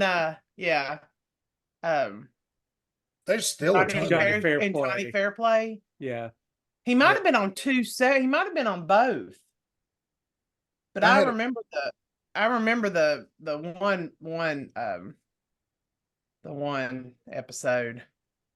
I was home from work. I took a day off a couple of weeks ago and was skimming through daytime TV, and there's still a ton of those judge shows on. It is ridiculous. Oh, there's one I watch now on TikTok and things. It's called Support Court, Oh, and Lord. it's a child support. Which is Oh, I very, love Grudge Fonda. yes, that's her name. It is fun to watch. Oh my God, because she gives them hell, and I like that. Damn it, I lost my page. Well, if you go to a family court in front of any family court judge and you're not, your first and foremost number one concern is not that child, you can expect to get an ass chewing. That's in real life, not just on TV. Damn it. Jesus. Ladies and gentlemen, the working portion of this match is about to begin. Yeah, maybe. yeah. Ricky and Robert like to milk it a bit before they actually get started with the action. Wait, had a who match is a with. Go ahead, Reagan. No, go ahead, because I'm gonna ask a question in a second. Had a match with Ricky at this sports bar in Morristown, Tennessee one night, a little 6-man tag. Ricky comes around doing basically that spot, the grab them, you're going to take the punch from your partner. He's trying to call it as he's coming around, and I think me and both of my partners are going, "Shut up, Ricky, we know. We've seen it. I understand." Saying somebody is a professor at a college. Who are you talking about, Chris Danny? He says one of them is a professor in a college, but I don't know who he's talking about. He put that comment up when we were talking about Bane and Ash. Oh, that yes, Bradley is a professor. He was a professor at Surry Community College. Yes, that's right. Yeah. And then, very cool. Yeah, and then because we had a friend who ended up dating Jeff, who is Bane, and him living with us. So, oh wow. Yeah, last I heard he was in last I heard he was living in Vegas. I don't know if he's still there or not. Well, if you want to hit reset on your life, Vegas is the place to go. That's for sure. I think he's like a pharmaceutical salesman now, which kind of tracks with wrestling. I could see being a pharmaceutical. It's like standing in the corner right now. Yeah, that's a good way. Yeah, we could say that. Oh Lord, I still want to get my friend Vera and Annie on here to tell the Ricky Morton story that they say I did. I keep telling them to get on here and tell it, but my 5 minutes to Ricky Morton. I'm sure you've heard this story, Jade. Let's see. I'm trying to get what's the statute. Does anybody know off the top of their head what the statute of limitations is in South Carolina? Because I got a story I want to tell. What offense? What? Yeah. Depends on the weed. On the charge. Weed, small amount of weed, smoking weed. 11 months, 29 days. 11 months, 29 days. Yep, for a misdemeanor charge. All right, cool. So anyway, Vera and I are down there visiting Ace one time, right? Oh, I know this story. And we were sitting in his house with Stevie. Stevie was there, and we were just Ace like had 4 computers in a row right there and inside the front door in the living area, so everybody in the house could be on the computer at the same time. And the doorbell rang, and one of his kids looked out the door and they're like, "Dad, it's Robert Gibson." And the kid said it like Robert comes over there all the time. And just the way he said it, and because he did. I looked at Vera and I was like, because I knew what she was thinking. I could see the look in her face. She was getting excited, and I was like, "Play it cool, Vera." And I said, "And definitely don't be looking at wrestling on YouTube when he comes in." And so he like walks in, he's like, "How y'all doing?" Hey. We acted like we didn't know him because we're trying not to, be a couple of fucking marks. And Robert goes in there and he starts talking to AC, and then we hear a sound. I'm going to try to recreate that sound for you. Did y'all hear that? Yes. and then we hear the sound of like water bubbling. And then we get this distinct odor. That something's burning, but it's not any danger to anyone, and it's kind of pleasant. like a real strong incense. And Vera looks at me and she goes, "How fucking cool is it that Robert Gibson's getting high in the next room?" I'm just gonna tell you, Matt Carter. Vera tells this story very differently and does not make herself sound like a mark. So I'm glad to hear your side of the story now. Yeah, I can almost promise you, Matt Carter, before he left, uh-huh. you heard that sound too. 06. No, I was near the end of my pot smoking days in 06. I was about to say, before Robert left, I guarantee you heard a crinkle Oh. and a thank you much. No, yeah, Oh probably. Lord. I was going to say, no, I didn't partake with him that day. My pot smoking days were coming to an end by that time. Actually, the last time was 2010. Yeah. Speaking of Vera, with Jason, so yeah, that was the last time. Scary thought. You want scary thought? I want you to think about this real hard for a second. Robert got high and he got all squinty-eyed. Think about squinty-eyed and cross-eyed at the same time. How the hell did he drive? Oh Lord. I'm glad I wasn't saying these things. I'll love say them. I don't care. We love you, Hoot. You know it. I'll pick on Hoot and Punky all day. Yep. And those two are probably the most famous people any of us know. So, I mean, they're definitely the most famous people I know. And I don't even know them. I've just worked on a few shows with them. I'm not going to try to come off like we're I promise you, friends. as nice as Punky has ever been to me, I would take a bullet for that man. And there are people I've known my whole life I won't say that about. Yep. Well, one good thing about Ricky Morton, if you're nice to him, he'll be nice to you. But he will tell you what's on his mind. So, you don't want That's one of the things I like about him. Yeah. Yeah, and what I like about Ricky, he's just when he's back in the locker room, he's just one of the boys. Yep. He doesn't have a bit of ego. You would not know that he was world famous. I mean, he's just one of the guys. The complete antithesis of the person I hate. Yeah, and we'll answer any question you have about the business. Yes. If you need help figuring something out, Punky will be one of the first guys if he's there to help you get through it. Well, he's been after Rick Diesel for years to run on Thanksgiving, and we were planning on doing it in 2020, but then that pandemic happened, and so anyway. What I also, as a mark, what I enjoy about Ricky is that, he is on up there in age, but he still puts on a good show. Like, he still works. He still does. You know what I'm saying? Like, he was on a match in Winston-Salem when he was doing that Canadian Destroyer. It was amazing. Yeah. Especially thinking about how old he is and how long he's been in the business. Like, you can just tell by watching Ricky Morton that he loves this business and he loves the fans and he doesn't want to make a mockery of who he was or who he is. Morton is the modern day Terry Funk as far as putting in work. Yeah. Well, I mean, he worked on a show with his son in Winston-Salem and wrestled a War Games match last night. So, I mean, real quick. And to me, it's weird to see his kid wrestling because I used to babysit Moto at shows. Really? That's crazy. Yeah. Well, you got to remember, my dad wrestled with Ricky. I grew up with him. So then, I was always around the shows, and then Ricky'd come like, "Hey, can you watch the kid for me? I got to go work." Oh, there's gluteus maxes. I've told this story several times. The very first time we ever came to an AIWF show, me, Vera, and Annie, was at the produce stand in Martinsville. And we were in the back, and Ricky had his gimmick table up with all his children, and he had a child in a car seat and sat it down and was like, "Hey, can y'all watch this? Can you watch him for me, please?" And we were just like, yeah.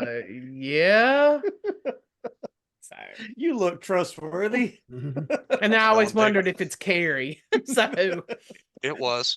Because I've had the other time, my other funny Ricky Morton stories. He was at Chris's shop in Eden, and he was asking me to go get him a barbecue sandwich, but he was not offering to pay for said barbecue sandwich.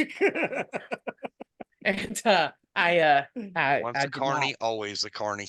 I did not go get Ricky a barbecue sandwich, but I've seen the man sell more pictures and T-shirts out of the trunk of his car, and we won't talk about the pictures he was selling under the table at the gimmick table. who is this guy? Who is Ty this? Magnum. Who? Ty All Magnum. right, I have no memory whatsoever of this man. Me either. That'd be another one of Derek's guys. But since we're getting ready to watch a Gluteus Maximus match, let me tell you about T's Treats. It's a food truck that operates in the Mount Airy, Surry County area, and they do the concession for the AIWF Mid Atlantic shows. You'll see them back there first weekend in March 2nd, I believe. Great pizza, delicious dogs, and decadent desserts, and now featuring mini donuts. Come on out, give them a try.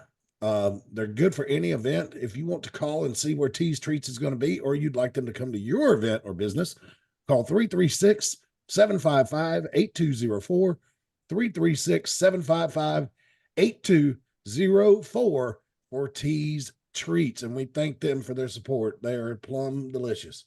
Looks like we got another guy coming out. Shane Falco. I do remember this guy. Wasn't there like, two vaguely. Falcos? Wasn't there two Falcos? Wasn't there a blonde one too that wrestled in Tennessee? Or am I thinking about somebody else? There was a brother pair that I remember seeing in Tennessee that would come out and wrestle for us around this time. And it was one of them was blonde and the other one had dark hair. Was it the I just Falco? remember this guy vaguely. I'm with you, Reagan. I vaguely remember the Peter Steele wannabe. Is that the Thai guy? Oh, Falco. The long lost member of Typo Negative there. I don't remember much about Gluteus Maximus either. Well, they're all trying to look at his Gluteus Maximus. That's like I've tried to forget. like sexual assault there. Look at that. I mean, this is a little disturbing. I don't like this at all. The law is being broken in this match. It's just incredible. Thank God there wasn't an off-duty police officer working security that night. I don't want to victim blame or anything, but you wear a toga in a wrestling match. I mean, you're kind of asking for it. I just say I don't usually use that term, but in a wrestling match, I'm gonna and a guy in a toga, I'll make an exception. Well, and everybody likes a good sexual assault joke, so Oh my God. Hey, I'm gonna tell you what, you talk about in bad taste, but purely hilarious. If you have not seen Ricky Gervais's new special on Netflix, he tells a pedo joke that will have you falling out of your chair. It is so funny. Like, I mean, that joke is so wrong. It should be against the law, but it is hilarious. Oh my God. That's one of the best comedy specials I've seen in a while. Is it in the realm of Jimmy Carr wrong jokes? Oh, I don't know. You just have to see it. I mean, I'll check it out. Yeah, I don't even. I know why I remember this guy Falco. He looks good. He's real cute. He's got a nice little hairy chest, long hair. Yep. Well, it's almost like she has a type. I do have a type. When we were little kids, we were just looking at the Rock and Roll Express, and it was three of us little kids sitting there watching wrestling one day, and the Rock and Roll were on TV, and I was just sitting there listening to this. I didn't participate in the conversation. I was just listening. One of my friends looks at the other one and goes, "Why does Ricky not have hair on his chest and Robert's got hair on his chest?" And the other little boy looked back at him and goes, "Well, Robert Gibson probably eats a lot of beans." I don't know. That is the best. Is that how you get hair on your chest? By eating a lot of beans. And that was the most depends on if bean is a euphemism for anything. No, we were too little for stuff like that. But it wouldn't have been any innuendos there. We hadn't even really realized that girls were awesome yet. See, I had a thing for Robert, and I had a thing for my God, we got to look at that again. Yeah, look at that. Oh, that was gnarly. Yes, it was. Oh, look at this again. And not to say that it can't, not to say you can't get over a big man like that, but you got to really bowl him over, but he did not. Watch this I would again, like- wrestling fans. This is gnarly. I would like to point out, I wrestled at 330 pounds. I never landed on top of my head with somebody giving me a suplex. Mm-hmm. Okay. Everybody quit talking nonsense and we're watching now. Let's watch the head and neck trauma here coming up. Mm-hmm. Yeah, this is incredible. That was something else. Yeah, that was. Is this it? Paging Baptist Hospital. Mhm. One incoming. That European arm drag Japanese looked pretty arm good. drag. Don't see those much anymore. Is it Japanese or European? Japanese. Okay. The straight over, hook the arm. And Here it incoming is. death. Oh, look at this. Good God Almighty. That looks like one of those stupid shit Twitter videos you see. Yeah. Good God. Lute is laying on the mat looking up at Ty going, why did you kick him? Let him pin me. Mm-hmm. Jesus. Yeah, Roll out. Yeah, Just roll out. He didn't let him post. He didn't give him a chance to jump. Well, He just pulled him over. And things that I've noticed that I have seen in the past, just from when I was wrestling, it's like you'll see people who you think are strong and they absolutely are not. Do you know what I'm saying? Yeah. It's Jim Strong versus functional strength. Is he dead? Is that why Gluteus Maximus never came back around? Did he break his neck? Well, he's not dead. He's still moving. But he ain't getting up. The arms are moving. Oh, okay. Here we go. Here we go. Wow. All right. Spinal Got cord. I don't Don't know that touch he me. should be moving, but he Yeah. is. And the first thing he took was an inverted atomic drop. You know, Well, I had to realign the spine. yeah, he had to straighten it back out again. Right? had to push his head back up out of his shoulders. Yeah, Oh, look at that person sitting on the bench. Did you see? Sprawled out. like that kid on a Christmas vacation. You know, she falls down a well, eyes goes crossed. That was Gets kicked on nice. the horse. This guy was a really good wrestler. This Falco or whatever the hell is that. He definitely had talent. I mean, he had talent. I will forever stand by. He looked like a lost member of Typo Negative. That looked messy. Ugh. Well, at least he didn't land on his head. I wouldn't have blamed him if he would have. Leather pants were very big back then. Leather pants and the Hardy Boy pants. Yeah. Yeah. Remember Alan wore those kind of pants at Doug's. Yeah. Well, because remember, I can't remember who said it, but at one point we were like, looks like half these guys are getting their gear from Gadzooks. That's showing some age on us. Yeah. Gimmick by Hot Topic. Yeah. Okay, why is this match not over? This is going way too long. It is. Take it home, boys. Take it home. You know how many times I heard Bill Holiday say that to me? No, how many times? Oh Lord, first night What? in. What are we Came doing? in What are we? Why are we zooming in on that? Who was running the camera then? I have no idea, but I have to assume it was I'm some sort of betting it camera. was Vera. I'm betting it was Vera. What year is this? 06. I think maybe they were trying to get the design. What design was on his boxers? Maybe. I don't know if she was still running the camera in 06 or not. Well, I think around this time we had a camera with a zoom that was like on the top right of it or whatever, and sometimes it would stick. Like if you went to zoom in, it would hang and go all the way in, and because that's what looked like happened there. Now, this match would have been good if Gluteus Maximus had not been involved. If it had been these other two guys, I think we would have seen a fantastic match. I've said that about most of the Glutes matches, but hey. Well, I don't know him well enough, so I just say what the hell I want to. So No, was that you're not wrong.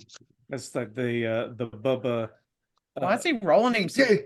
God, you can't bend him in the damn ropes. Have you ever watched wrestling before? Yeah, you can smell Did, this, the ref. did I see Smiley like wag his finger like nah, nah, nah. Nice spear. That's a move you don't see enough these days. Not enough Spears? people. Yeah, not enough people use it as a finisher. No, I mean- I mean, not like I ever see it on Monday, on Mhm. Tuesday, on Friday, on Saturday. You know, Casper just hit him in the mouth and he fell. and he goes and gets the other gentleman. Hey, knock. Turn on him. Give him a flatten him. Come on. Damn. I was hoping to do that short arm clothesline that everybody did in the 80s when they celebrated with somebody else. Greatest finish in wrestling history. Short arm clothesline, DDT, snake. It's either that or pie face them and then shake your junk in their face. Is that Matt? Is that not apron? God bless America. Is that a slick apron, Matt? Like that red one? Was it slick? No, I don't think so. No. Who is that ref? Hold I on. don't remember fucking anything anymore. If we get a shot of him, I'll let you know. Oh, wait, that was second match on this show, wasn't it? Or was that first one? No, that's the second one. The Rock and Roller in the Okay. first match. Yeah. So maybe we're getting 3 on this one. Maybe. There's Brian again. There's Brian. I don't go into the commentating chair. Oh, CJ just added me on Facebook on my Reagan Danzig one. That's there, which I was really shocked to see. What does this shirt say? I love CJ. Your pay for my gay, something like that. No, I'm just joking. It's you paid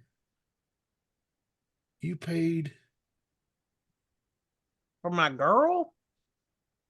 It's either a blood or a drug reference. Come on, it's CJ. There's that red. Oh, that's shit. Brian would know. He went on to be Doug's ref. Okay. Brian. Hold on a second. Never mind. I can't get in touch with him right now. Preoccupied.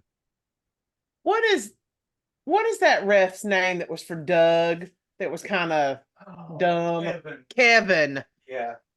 Kevin. I don't remember his last name, but he refed. Chambers, maybe? Yeah, I don't remember this guy either. Who are all these people on this Derek show? It's a Derek guy. This is a Derek guy Viper. Did Yep. Derek put this whole show on? Pretty much. There may or may not have been a little dissension on the fact of who got paid and who didn't at the end of this one. Or a few of Maybe these. I wasn't at this show. I was there, but you could have not been. There was a time when you would come and sometimes you wouldn't.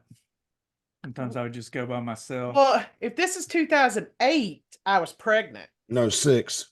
6, okay. According to our historian, Chris Severn. Reagan walked in the locker room, looked around, went, "Don't know none of these guys. I'm going home." Now I'm going home. Taking my ball and going home.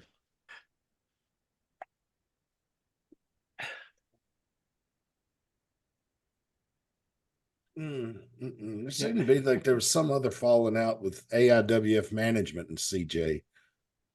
Seem to remember that, but I can't remember. Isn't that Kevin? Mhm. Yeah. I don't know. Everybody has a falling out every once in a while. Oh yeah.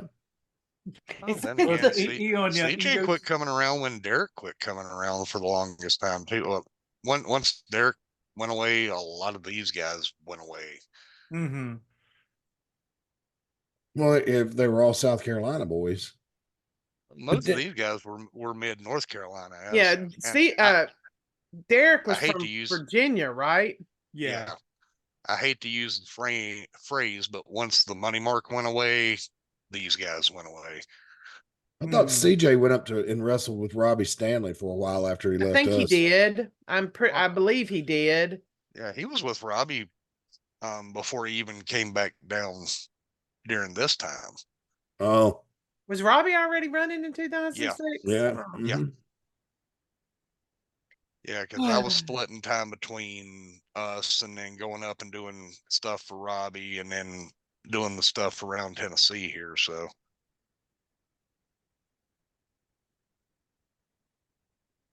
Yeah, Yeah, this I don't remember that guy Viper at all.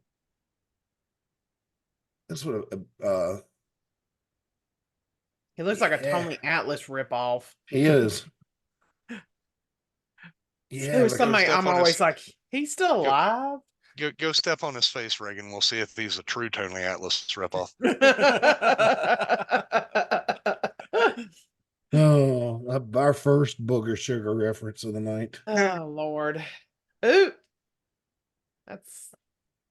Look, he's smiling too. God damn. He just got a big burly man hug. I mean, come on.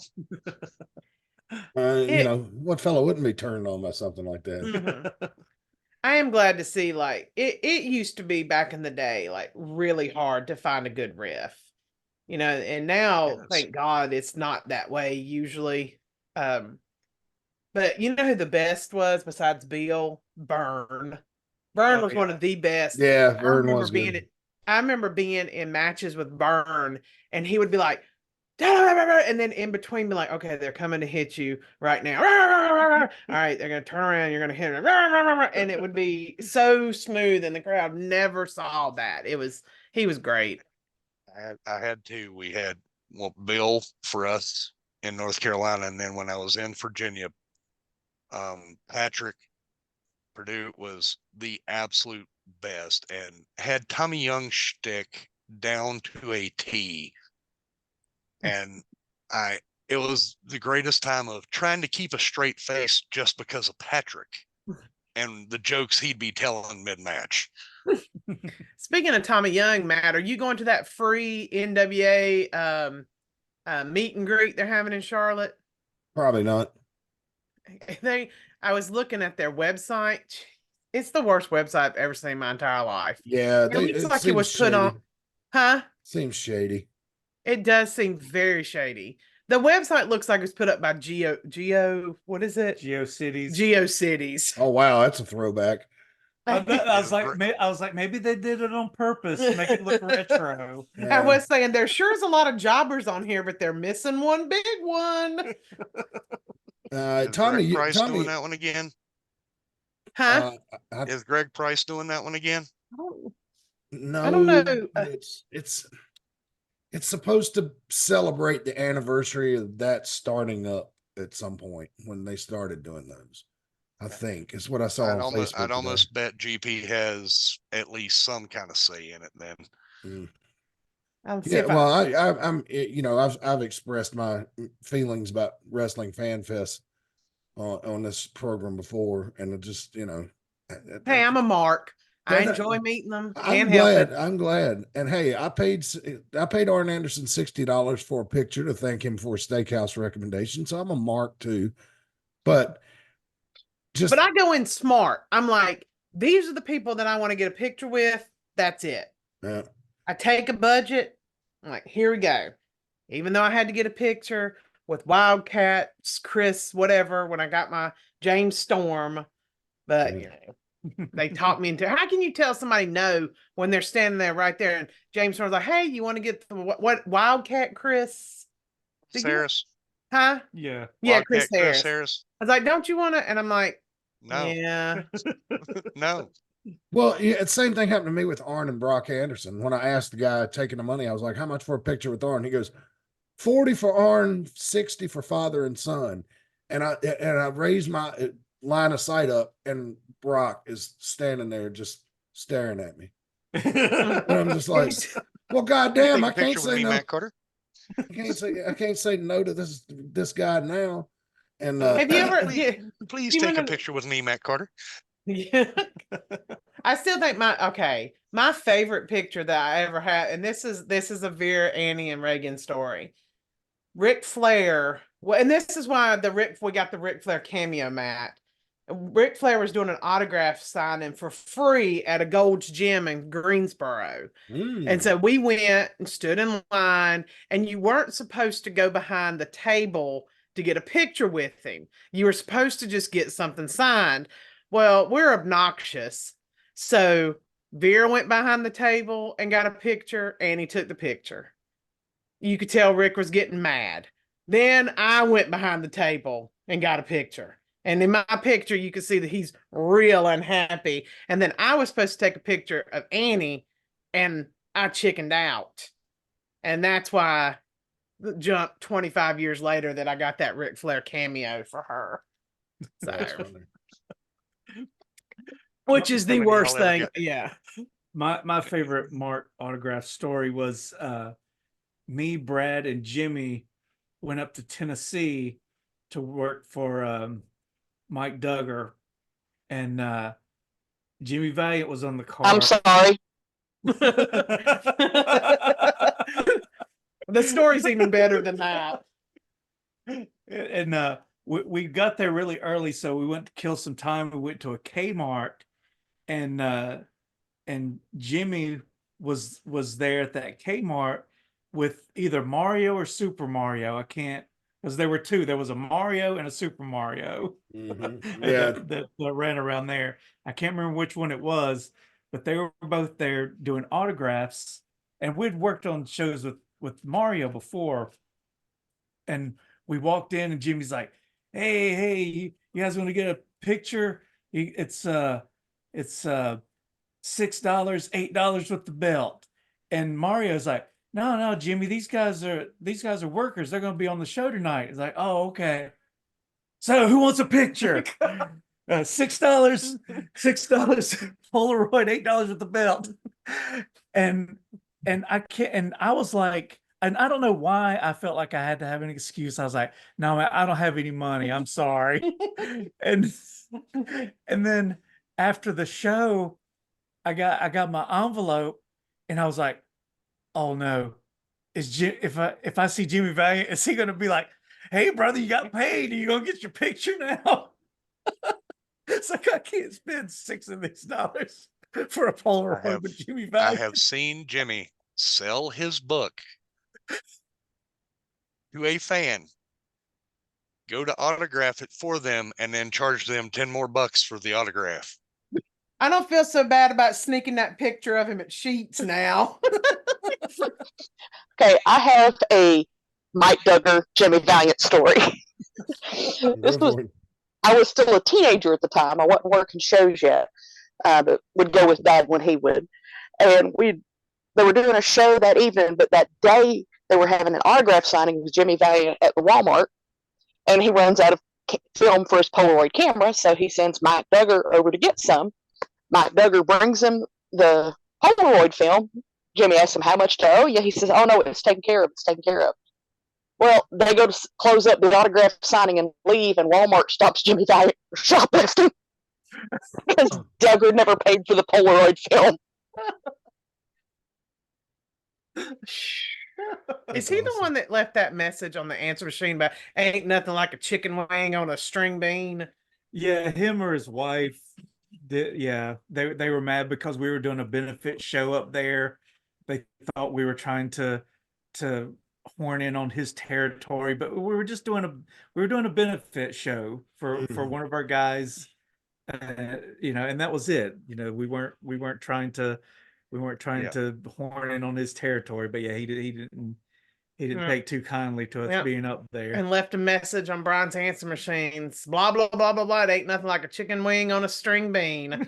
And I don't even know what the fuck that means. Yeah, I can't even figure out what that means. Still to this day, don't know what that My first night up here when I moved to Tennessee and went to work for Duggar because Ellie was running 3 nights a week. It was, it was a way to keep ring time going. Walked in the locker room first night, and I get, oh, you're an AIWF guy. You're our new hardcore champ. And like, number one, I don't do that, but okay. And that was all of a sudden, I'm the guy basically I'm filling Brian's whole gimmick because I'm the AIWF guy. I'm like, not all of us do it, man. Calm down. Was that the show where they had the guys that said they were luchadors? Was that one of his shows? Yes, it was. Okay, so he had Uh-huh. two guys, and they were called the luchadors, and they wore hoods and t-shirts that were airbrushed, and they're like, "We are the luchadors," and that's exactly what they sounded like. Oh, We my are Yep, that was We know them. both of them. so. Howdy, Know both howdy, of them. y'all. We the Y'all just don't understand. Like the people watching this and the people that are around now, you just have no idea how weird wrestling was in that time frame, especially was wrestling corny. in Tennessee. It was Like- corny. All right, since we brought it up in chat last week, it was on a Duggar show that I did get to work Killer Kyle. Oh, okay. Oh, is it? Yeah. Cool. So we are in Morristown, Tennessee, which is Kyle's hometown. Yes. So, like the week before Sports Bar, the six-man tag I told you about with Ricky Morton, Kyle was teamed with Ricky as first time I'd been in the ring with Kyle. Apparently, pseudo impressed him, but being a big guy, being able to move and take his stuff better than most in that locker room. So Kyle tells Duggar, is like, I want to match with him. Like, cool. Okay. Dude's been on TV. He's known around here. Hey, I can learn something. Yeah, I learned. So we get to Morristown and Duggar looks at me first thing going, all right, you and Kyle are out first. I'm like, okay. We're putting the hometown guy who's been on TV nationally in the curtain jerker. Sure. And then Duggar looks at me and goes, you're over. Go tell Kyle. I'm like, you go tell Kyle. Not my place, not my job. No. What a chicken shit move. Right. So I go tell him, and Kyle's not happy, but he's like, all right. I'm like, whatever, we work it out. It's going to be the count out of me back in the ring at 9.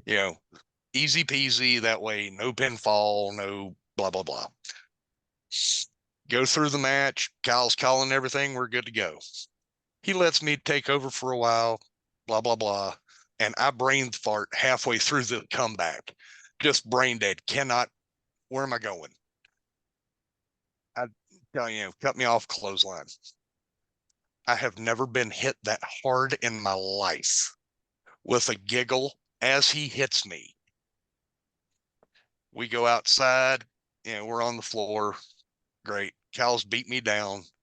The ref makes it to 3, stops his count, looks at us both and goes, get in the ring, and then starts over. Neither one of us have broke the plane, tried to get back in the ring. He does this to me 2 more times. He would make it to 5, get in the ring, and start out. Meanwhile, Kyle is beating me to death. Okay, it's like, I can't make a comeback. This is the damn finish. I hear Kyle get a chair and fold it. I'm like, okay. Feeding up, got my back to him, and the chair never comes. I'm like, damn it. Slow feed, turn around, blasted in the head, out. Kyle picks me up, throws me in the ring, and walks to the locker room.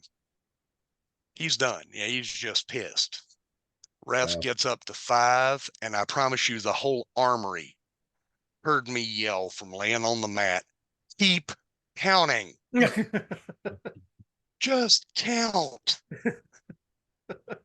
He got to 10, sells over. I'm through the curtain. I'm like, get me away from this ref. I'm going to kill him. He caused me more bodily harm than anybody ever could. I'll kill him. And the matches I've oh, go ahead. I'm sorry. Yeah. Make it through the curtain. Kyle's waiting on the ref. Oh, wow. Oh, yeah. He drug him to a corner, up one side, down the other, just blessed this guy. And 10 minutes later, Kyle's getting ready to leave, and said promoter tries to not pay him. It was an interesting night, to say the least. Sounds like it. I was always afraid when I was doing refereeing matches that I was going to have to shoot disqualify somebody. Because if I caught you cheating, I mean, and I was and I was doing my best I can to, do this match correctly, and I turn around very slowly, and you still got a fucking chair or a hand grenade in your hand, that bell's ringing. I don't give a damn what you got planned. Well, that's the thing about that's the thing about like count, like the ref count, like the 1, 2, 3. It is your job as the person who's pinned to kick out. Yeah. If you don't kick out, that's your fucking problem. Ref needs to do the 1, 2, 3. I hate it when you see and you can tell that they didn't kick out in time, but then the ref still stopped. Rick Knox. stops. Yeah. And my opinion on that is, if you're too fucking stupid to kick out when you're supposed to kick out, then 1, 2, 3, it's over. Mm-hmm. Yeah. Yeah, because But- you're making us look times? all stupid. Because Yeah. I've tried to do a close count before, and a ref stops counting. Smiley. No, Oh. no, it was another guy who was bad for doing that. But I looked at him, I was like, keep counting, I will kick out. Mhm. Yeah. Okay, I've okay. had refs ask me what the finish of the match was, and I have strictly told them, when you count 3, make your Mhm. count. I'm not going to tell you what it is. That way, you're not going to get that stutter step on the count. It's Mhm. when you count 3, match over. Right. Either that, or when you hear me say thank you. Yeah. All right. Well, look, it's we've been on for almost 2 hours. I thought this was supposed to be a short night, and it didn't end up being a short night. No, it didn't. So, but we're gonna get out of here. Thanks to our guests, Stephen Haze and Jade. Thank you for being here. We really appreciate it so much. I hope to have you both back on again sometime. This was fun. I really enjoyed this. Yeah, it I was. will come on anytime you guys want me or need me. So just let me know. Yeah. Oh, okay. Well, since you said that, you're on the weekly list now. You'll be getting. And then it becomes a habit. Yeah, it goes to about 15 people. So Hey, it's not like they didn't get tired of hearing me when I was in the locker room. Now they got to listen to me all over again. there you go. Well done. All right, everybody. I guess we're going to sign off now. So thanks for joining us for AIWF Ringside Wrestling. This will be up on YouTube in just a few hours. And thank you for tuning in. Please like, subscribe, and ring the bell. And again, I did not say that at the beginning when I need to. This whole YouTube thing is still, I'm still learning it. I'm a slow learner, but we're up over 1,100 subscribers now. And that's pretty good because we don't have any celebrities on here. So that's awesome. I'm really We're celebrities in our own minds. Thank you. I'm not even a celebrity in my own kitchen. Yeah. I keep trying to convince my children that I have a cool life, but they don't believe me. So But anyway, no, thank you for your support, fans. It means a lot to a small channel with no like per se stars that we've been able to procure that many. And I know you like the women's action. It's real popular. I see your numbers, but thank you for your support. And we certainly appreciate it. And we get out of here. We're getting closer and closer to wrestling season starting up again. And as we get closer, we're going to have more news for you as we move toward the 32nd anniversary show, first weekend of March in Mount Airy. So for Stephen Haze, for Jade, for Brian and Reagan, I am Mad Matt Carter. We'll see you next week, fans. And until then, so long for now.